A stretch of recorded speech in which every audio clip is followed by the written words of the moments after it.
My name is Pete Kofod, and I would want to thank you for coming to my somewhat provocatively titled presentation. I'm sure there's a little bit of curiosity behind it. We'll get into that. But we'll go ahead and get started then. Really quickly, the purpose of this talk is really to serve as a thought exercise. A couple of things really quickly to consider. And that is sort of in the IT security business that we all operate in and all work in.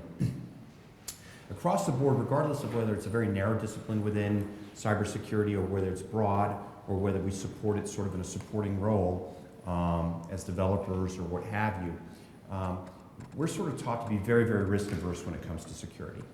And to the point where that sometimes stifles thought and innovation. And that's obviously very problematic because really what ends up happening is the second bullet on that list, and that is that we often let the vendors define the problem by virtue of what solutions they offer. Anybody who can relate to that, right? And that is that the vendor comes in, talks to you, they have a great solution, and so they get to define the narrative of the problem. So that is an issue, right? So real quick disclaimer, this talk is not meant to change or even suggest best practices. Again, it's a thought exercise. It's going to be provocative. And in some instances, you may disagree with some things, particularly, well, I'm going to get a quick census of what the room looks like in here in a minute. And it's definitely not intended to promote a vendor solution, and you'll see that when we go through it. But I will tell you this architecture has been deployed in disciplines as varied as industrial controls with positive train control, down to consumer-grade software as a service. So there is it does fit into sort of a broader architecture or a broader deployment methodology.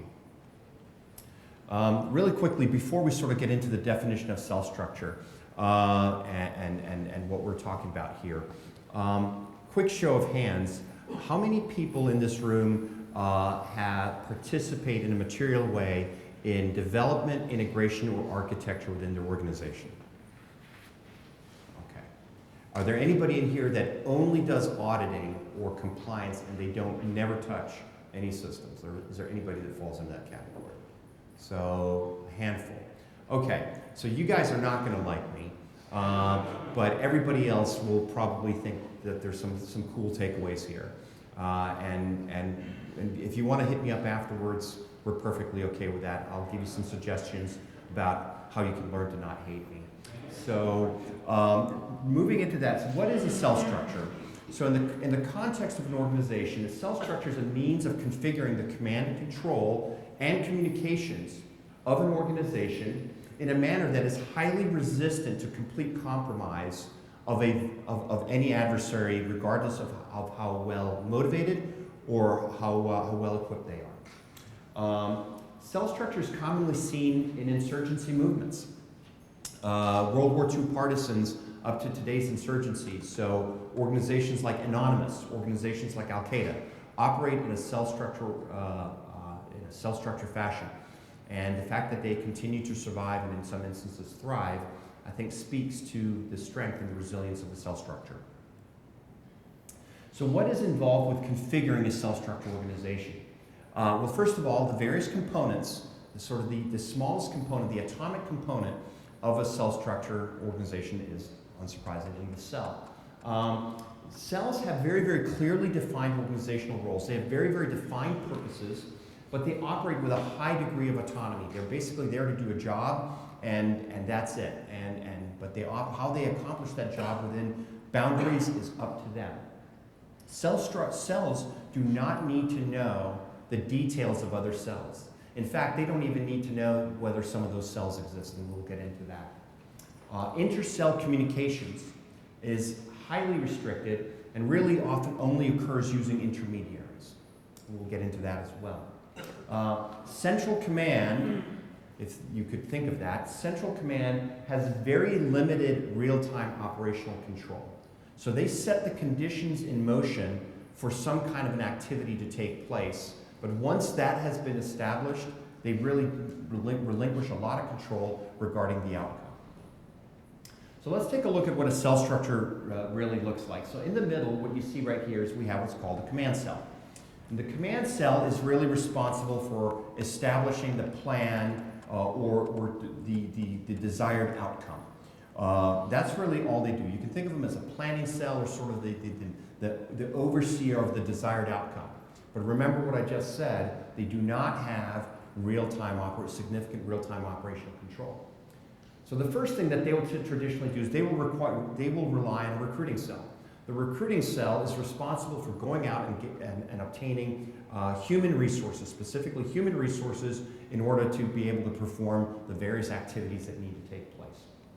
The recruiting cell will traditionally basically receive a notification that they need to recruit certain personnel with these following skills, and that's all they need to know. They need to know nothing else, and then they'll be told where basically that information needs to be dropped off. That's all the recruiting cell does. It vets the resource and then recruits them, and that's all they do. What we have down here is we have a couple of action cells. Action cells perform the actual task. So if it's a military or paramilitary operation, they're the ones that execute the paramilitary operation. They are the ones that may execute the cyber attack. They may do anything, they're the ones that are sort of where the rubber meets the road. In addition to that, there's a logistics and finance cell. The logistics and finance cell are responsible for providing all non-human resources to the action cells to accomplish the task. But that's all they do. So they do not actually conduct any operations except for to provide for the logistics. They will traditionally operate with or get their information from the command cell via an intermediary or a communications cutout. That prevents, because these cells right here are highly exposed. They're doing the operations that are facing the adversary, and they're often being asked to do it time and time again. So often, it's only a matter of time before these cells are compromised and destroyed. So what protects the command cell is the use of a communications cutout. So what that does is it prevents these cells from knowing about this command cell. So let's take a look at what that really looks like. So from a recruiter's perspective, they know that there's a command cell that they're responding to. They receive the guidance, they receive the commands from the command cell to go do the recruiting. What the purpose of those recruits are, they have no idea. They have no idea what it is. They just know that they have to go out and find an individual that meets these characteristics, and that's all they know. The action cell, they don't even know where the command cell, they don't know if it's a multi-tier command cell, they don't know where the command cell is, they know nothing about the command cell, because the only thing that they do when they operate with command cells, they go through the communications cutout that receives very, very, very specific guidance about what they need to do, to include where they're going to get their logistics. Now, what's going to happen is this logistics they know that there's a logistics element that's going to provide it to them, but they never come in contact with them. So that's traditionally also handled via communications cutout, or it could be handled where the logistics and finance cell will pre-position whatever resources are needed so that they can actually go right in and execute what they need to do. Now the command cell, you would think that they know everything about everybody. Well, that is in fact not the case. They know the recruiting cell, so they have a means of communicating with the recruiting cell. They may sometimes know who the recruiting cell is, simply because of the way that the terms have been established over time, but they often know very little about them. They certainly don't know anything about them in real time. They also don't know the action cell, because the thing that's important to remember is this recruiting cell fed these cells, the human resources they need these cells directly via communications cutout. So they did not provide through the command cell who these personnel are. What that means is that the command cell knows that there is an action cell that operates in a general area or within a certain domain. That's all they know. They know that the way to get a hold of them is through the communications cutout. So even though the command cell isn't in charge of much, they're very, very insulated from what's going on. That's why they do not have very much operational real-time control. So let's take a look at some of the cell structure considerations. The purpose for a cell structure is that you go through the assumption that compromise is inevitable. If you think about the various insurgencies that we've seen in the 20th century, that is in fact true. Cells get collapsed all the time because their adversary is highly, highly motivated because of the damage that those cells can do. So they will go through put a significant amount of effort into collapsing those cells. So they assume that that is inevitable. So when you go through the exercise of doing a cell structure analysis, You focus on the severity and extent of total compromise. You don't go through the probability reduction, sometimes called the system hardening, is really a separate exercise. What you really tell yourself is, compromise is inevitable. What's the worst that can happen? Well, you guys know what the worst that can happen is because a lot of the keynotes have been talking about it, and it's part of your business. So why consider a cell structure environment? Well, what do we have today? IoT and BYOD, commonly known as the devil in your lives, right? The IoT and BYOD has pierced your walls in such a way that it just, it is, I heard a person today who's of the belief that that IoT and that BYOD is in fact going to reverse that because of the risk. And I don't think I necessarily agree with them, but they made a very, very compelling argument because of the cost of BYOD. And they may in fact be right. I'm not sure I share that opinion, but we will see. But BYOD is, needless to say, is an enormous risk in your environment, right? So that's one reason to consider cell structure. The other one is zero-day attacks. If there's anything that we've learned out of the WikiLeaks and the Snowden and the Chelsea Mannings and all those, that is that very, very motivated nation-state actors have a library of zero-day attacks that they're ready to deploy if the motivation and the stakes are high enough. And that includes even non-state actors.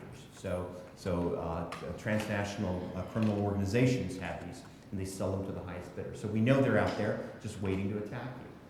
Federated relationships. So those of you that operate in large organizations are often engaging in federated relationships. What does that mean? Business partnerships, where data has to flow in and out. So there's an element of partial trust in which you're engaging with your various supply chain vendors or what you have, where they have to be given access. The problem, of course, is that you don't necessarily know how well they're taking care of their environment, right? So you don't have the same level of insight and auditing to the organization. So you definitely need to buffer that off.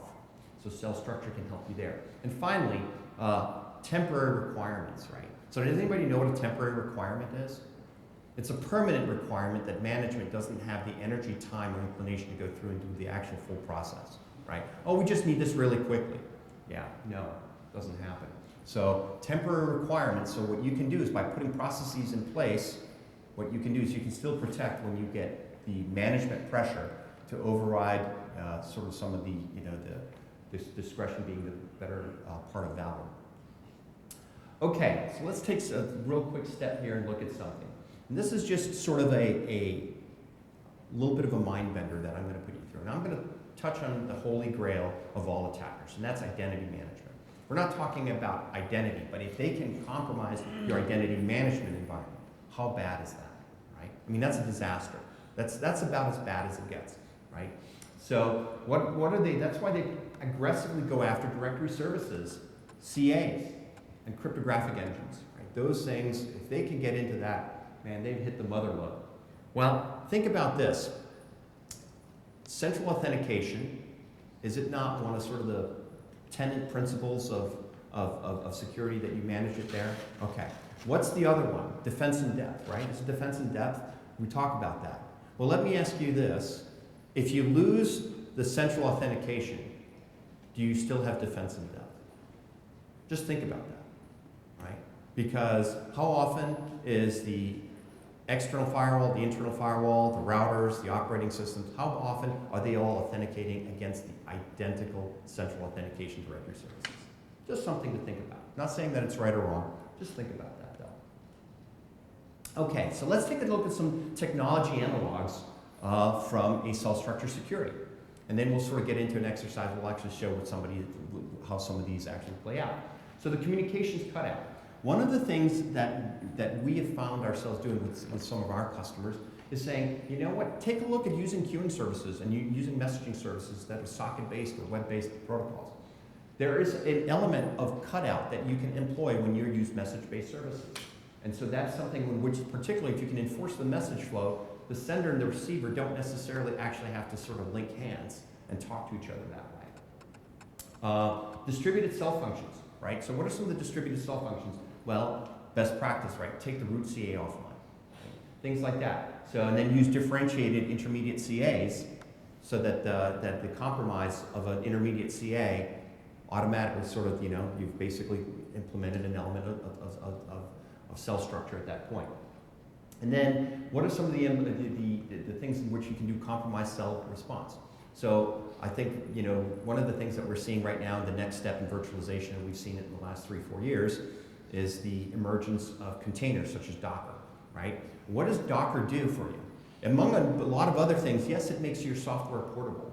It makes it easier for the developer to develop it on their laptop and then deploy it throughout the entire data center. But one of the other things that it does give you is an ephemeral system that can be destroyed as soon as the task is done. So that you can now deploy a container to perform an action and then destroy it regardless of whether it was compromised or not. Just close it off and it's done. That's one of the advantages of container technology. So let's take a look at what does this discardable IT really mean, right? So these are IT systems and information systems that are discarded after each use. And so we are talking about systems that were historically persistent.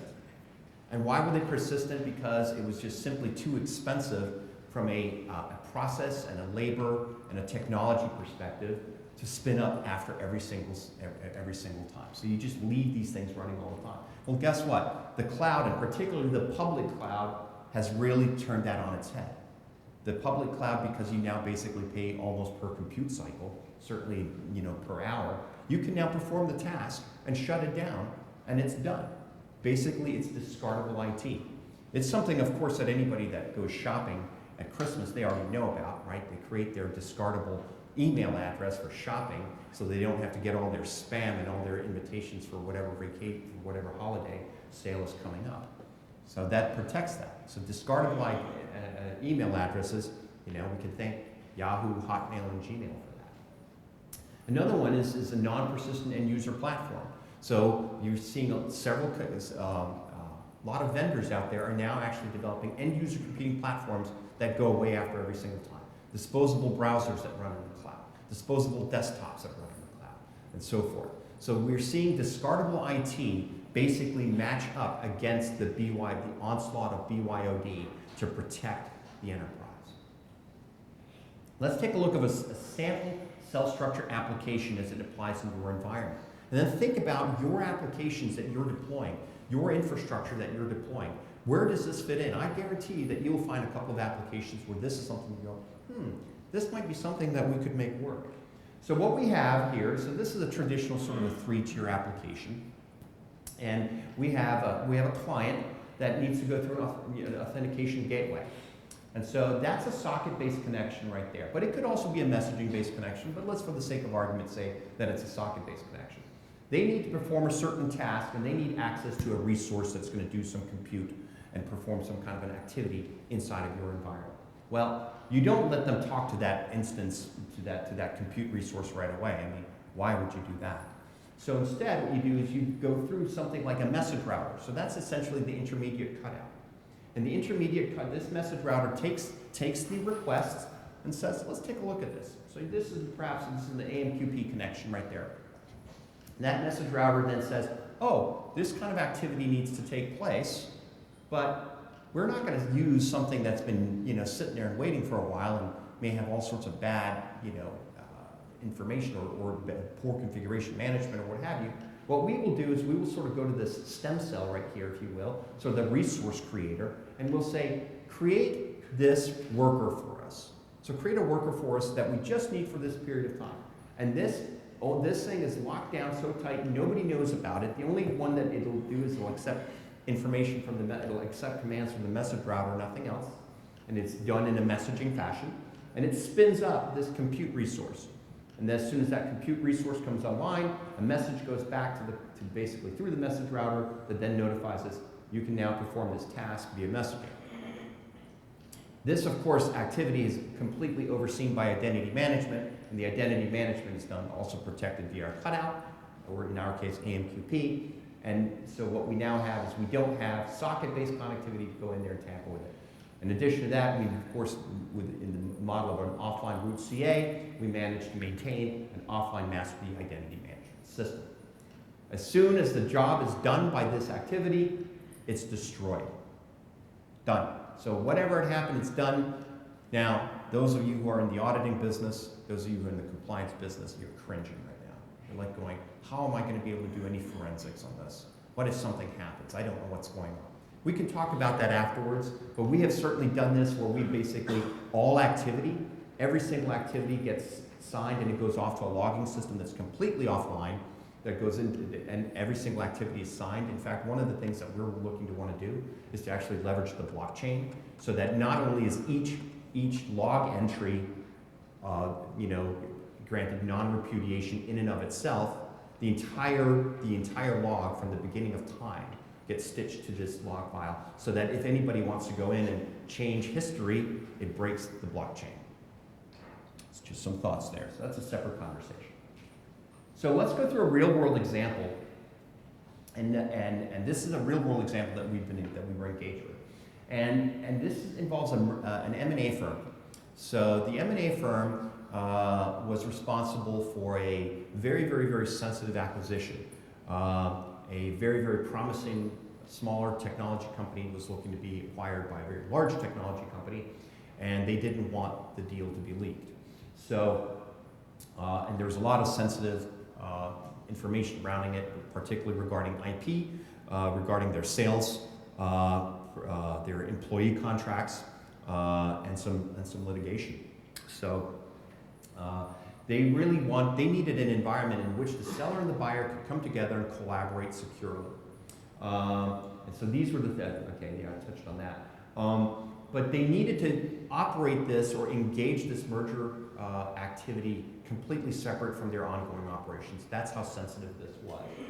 And they needed the ability to shut down everything and just basically wipe everything clean, if you will, if the deal went south.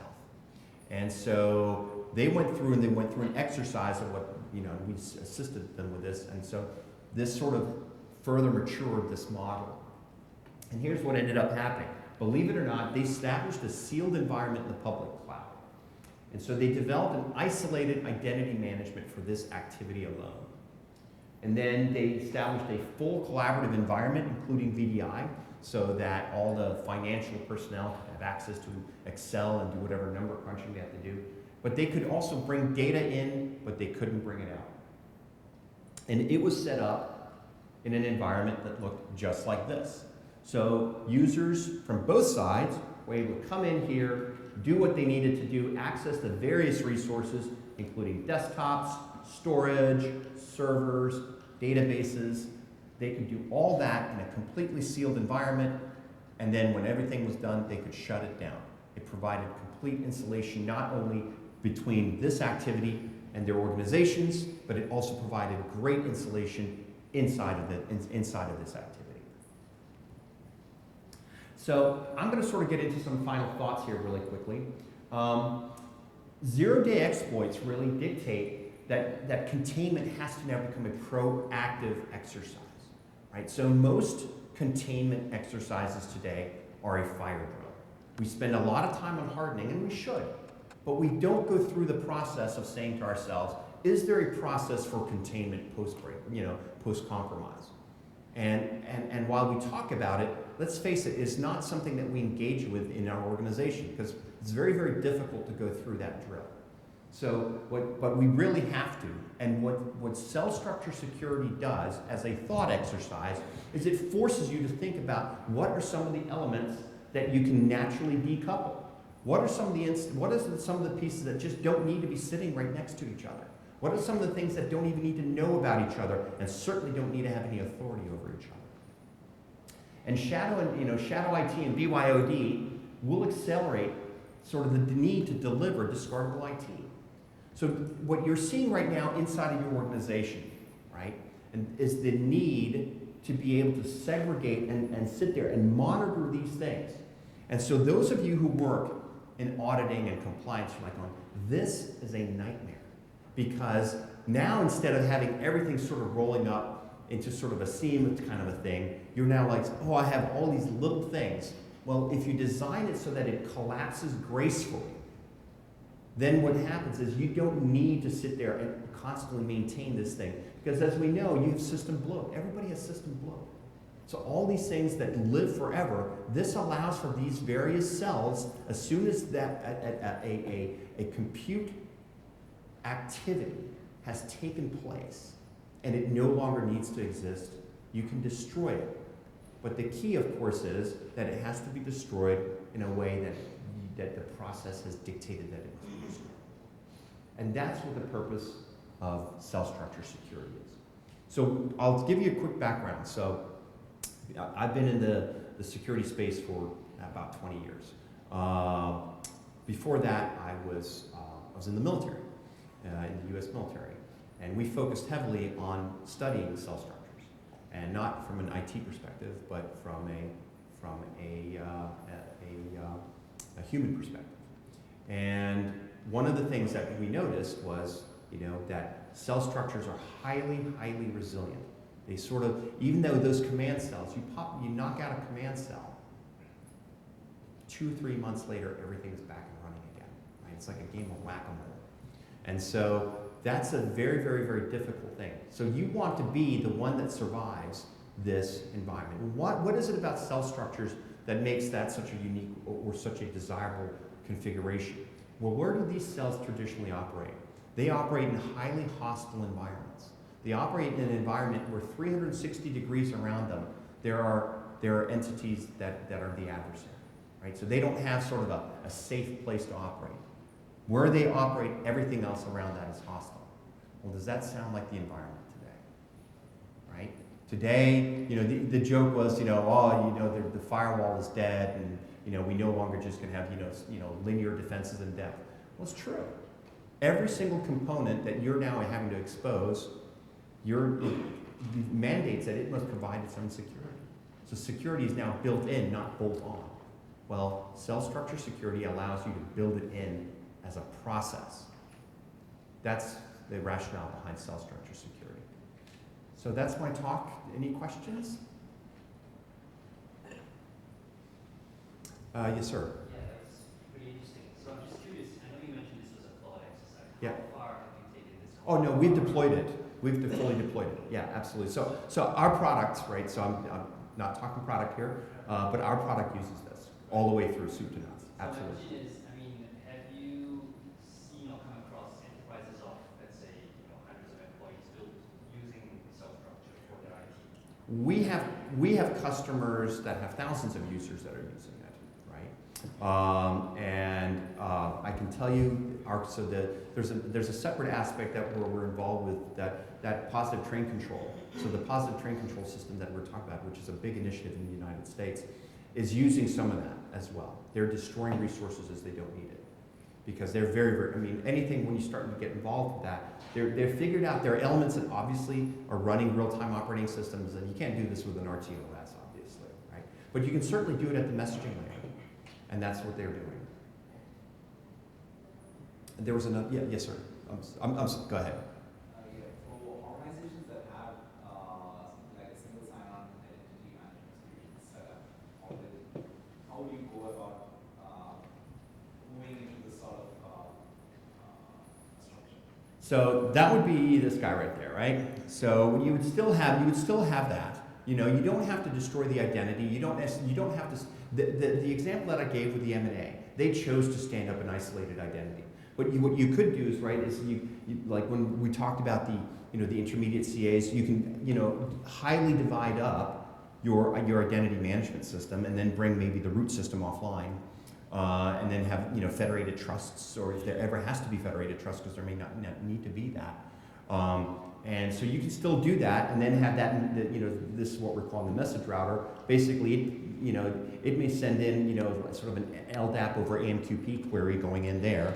And then it comes back either with a yay or a nay. So there's no reason why you can't use your existing single sign-on. Single sign-on is still of tremendous value, right? Because that makes your users' lives much easier as well. So this is not meant to discard single sign-on. I don't know if I answered your question. It looks like I didn't. Do you have any papers that provide more information? We are actually writing a formal white paper on this entire architecture, but it's not available yet. But I'll be glad to give you my card, and then maybe we can exchange contact information, and I'll get it to you, because we're actually working on it right now. There was another question back there, yes, sir. So pretty intense and interesting topic. So I have two questions. Sure. So in cell structure application, if most of the things are kind of self-destructing, so from an auditing perspective, will it leave audit rates? Absolutely, right? So the idea is that what it forces the application developer to do is to improve the real-time logging that they do and dump it out, right? So even if the entity is gone, you still have access to the logs from an external logging facility, right? So, and then you, to the point where you may even be able to do a replay and get you back, in a secure environment to sit there and see what was the blow-by-blow that caused the compromise of the system. Okay. So, right? So, I mean, it doesn't eliminate the need for logging. What you're just saying is, how important is it for me to be able to go back there and do the forensics if I improve the logging versus securing the system to begin with by destroying it and not letting it sit around? That's why it's a thought exercise. Okay. This is the way to do it and everything else is wrong. Just sit there and think about systems, and you wouldn't necessarily have to do that with every single system. Like that message router is persistent, right? So that's not, that doesn't spin up every single time. But the message router is the one, what you're saying to yourself is, if this system has to sit around for a long time, I'll do a really, really good job of making the pinholes really narrow about how the messaging comes in and what the interfaces to it are. But the systems that have to perform, let's face it, dangerous activities, you can say, if it's a dangerous activity, but it's highly repeatable and it's easy to spin up, let's just destroy it after the dangerous activity is complete. You had a second question? Yeah. On a lighter note, you mentioned about blockchain. Yeah. So if I'm an auditor, will blockchain make my job easier? So I'm a big believer in the blockchain. Okay. So that's just, that's an editorial comment. I'm a big believer. I actually did a talk 2 years ago at a cryptocurrency conference, and I didn't talk about the currency piece at all. I described the blockchain that it could be used for things like BGP. BGP could be stitched to the blockchain, right? And because there's nothing that you necessarily need to hide there. But it allows you to sit there and say, okay, I can engage in non-repudiate, I can sit there and monitor every transaction back to day one. And that's, so that's what we're seeing. So that's the rationale behind it. So you can use that for a log, right? So maybe you don't need to stitch the entire log to the blockchain, but maybe what you do is you stitch the hash up to the blockchain.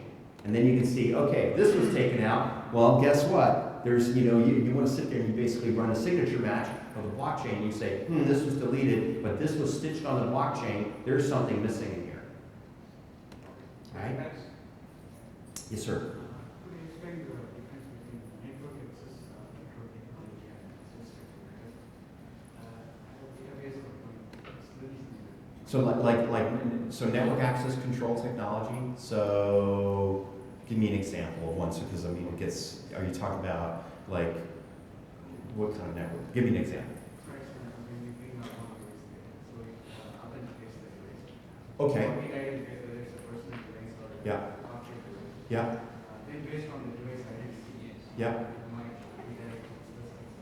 Yes. Yes, so that's an identity management, right? So that's an identity management restriction. What we're talking about is what are we doing inside here, right? So what we're trying to do is say, okay, this doesn't really matter necessarily what this guy is, that is what zone it gets, network access control and what zone it goes to. That's a function of sort of what comes back as a function of the identity management. Yes, you get directed into the DMC, you get directed into here or that.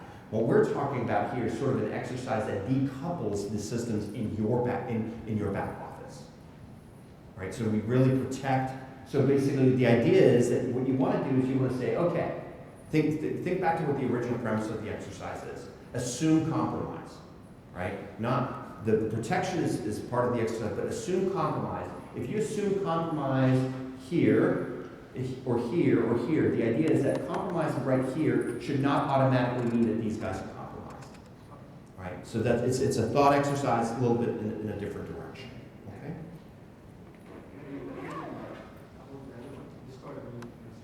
Yeah. One thing is like we are eliminating all the traces. Then second, the third is for the eighth is also bringing blockchain liquidity. Yeah. So how that happens?